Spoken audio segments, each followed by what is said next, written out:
All right, let's dive right in. We have a massive Eastern Conference collision tonight.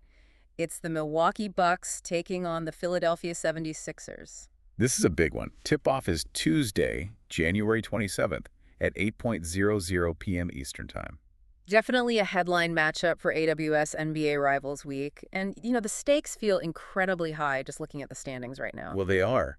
And it's really a study in contrasting momentum, isn't it? How so? You look at Philadelphia, and they're riding this wave of resilience. They just came off that really thrilling overtime victory against the Houston Rockets. That game was something else. It really showed us what that team is made of when their backs are against the wall. Exactly. They seem comfortable playing in the mud, so to speak. Okay. They can win ugly, they can win pretty. And you contrast that with Milwaukee's situation. They're coming into this one stinging from a really tough loss to the Denver Nuggets, 102-100. And that Denver team wasn't even at full strength. That's the part that really stands out. Right. That's the red flag for me. For a team like the Bucks to be held to just 100 points by a depleted Nuggets squad, that's concerning. It points to a rhythm issue. On the offensive end, it felt stagnant. And look, you simply cannot expect to beat this version of the Sixers if you're struggling to crack the century mark. Let's get into the personnel a bit, because the individual matchups here are just fascinating. Tyrese Maxey, he's officially in the top 5 of the Kia MVP ladder. Yeah, he's made the leap. This isn't just a good young player anymore. He's playing at a truly elite, franchise-altering level. And his shot creation, it completely changes the geometry of the court for Philadelphia. That idea of geometry is so important here. Because Maxey is he's fearless pulling up from deep.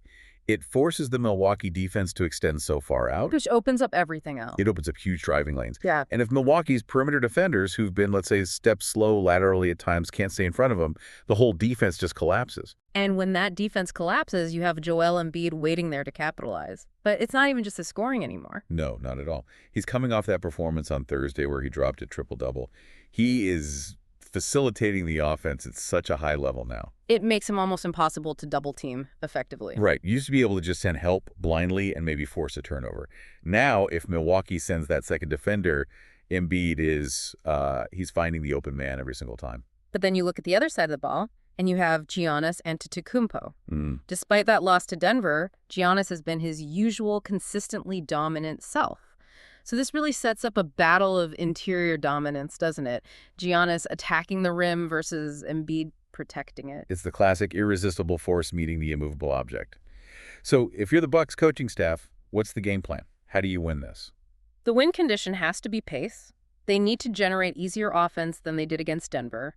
They have to get out and run. I agree completely. If they get bogged down in a half-court game where Embiid can just anchor the paint, that's a loss. Yeah, they have to avoid that stagnation and really push the tempo to try and negate some of that interior D. And Philadelphia, on the other hand, they rely on that clutch execution. They've proven they can close out these tight games. We just saw it against the Rockets. Whereas Milwaukee just failed that exact test against Denver. So for the Bucks to win, it feels like they need to build a lead early and just not let this thing come down to a final possession. I think so. They have to get comfortably over that 100-point mark to even have a chance. But for me, the big lingering question is on the defensive end. You mean with Maxey? Yeah. Can Milwaukee's perimeter guys stay in front of an MVP-level Tyrese Maxey without completely compromising their interior defense against Embiid? That's the dilemma. It feels like that's the whole game right there. If Maxey gets loose and forces the Bucks into constant rotation, Philadelphia's momentum might just be too strong to stop. Yeah. That's the matchup that's going to decide this. We will all find out tonight at 8:00 p.m. Eastern. Enjoy the game.